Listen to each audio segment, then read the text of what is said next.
Jadi mudah-mudahan Allah jaga hati kita, baik ketika kita diuji, bahkan ketika kita diberi nikmat, supaya dalam dua keadaan ini kita tetap menjadi mukmin yang ajaban, yang ideal, yang baik, yang insya Allah Allah suka sama kita.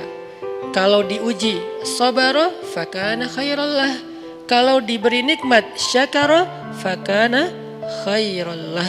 Kalau dia diuji dia bersabar dan itu kebaikan untuk dia. Ternyata diuji ujung-ujungnya baik. Lewat apa ujian menjadi kebaikan? Lewat sabar. Bukankah Allah bilang wabasyiris sabirin? Sampaikan berita gembira kepada orang yang sabar. Ada banyak kebaikan yang Allah sediakan untuk orang yang sabar kalau dia sabar. Dan kalau diberi nikmat syakara. Kalau diberi nikmat dia bersyukur. Fakana khairallah. Kenapa nikmat kok menjadi kebaikan? Maksudnya dengan dia bersyukur Allah tambahkan kebaikan itu. La in syakartum la azidannakum. Jadi orang beriman itu kayaknya hidupnya tuh harusnya sih nggak ada bete-nya.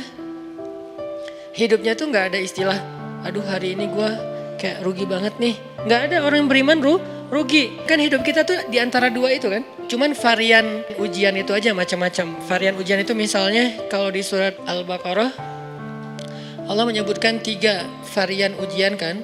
Ba'sa, dharra, zulzilu. Ujian fisik, ujian harta. Harta ini termasuk karir, kerjaan, usaha, bisnis.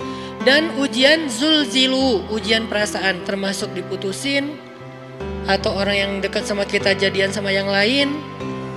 Atau mungkin di unfollow oleh ya gitu deh. Saya kalau udah ngebahas bab ini agak gimana gitu.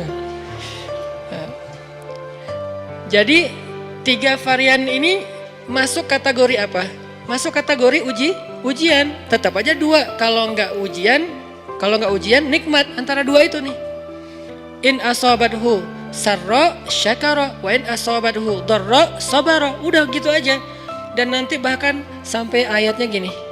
Alladzina yunfiquna fis sarra'i wad dharra.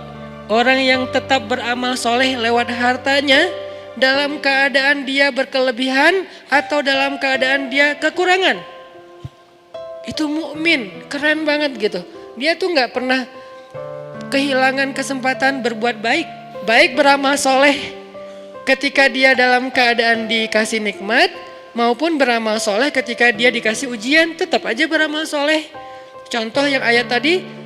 Yunfikuna fis sarra, berinfak dalam keadaan sarra, dalam keadaan bahagia, senang, lagi dapat untung gitu kan. Ataupun yunfikuna fit dharra, tetap berinfak walaupun dia dalam keadaan dharra, dalam keadaan susah.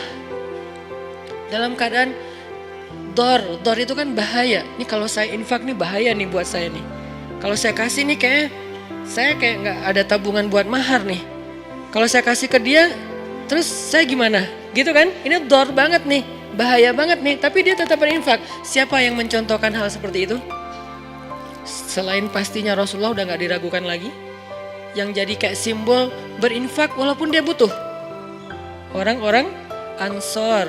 Yu'thiruna ala anfusihim walau kana bihim khasasah. Mereka mendahulukan orang muhajirin atas dirinya sendiri. Walaupun sebetulnya dia juga butuh kepada kebaikan itu.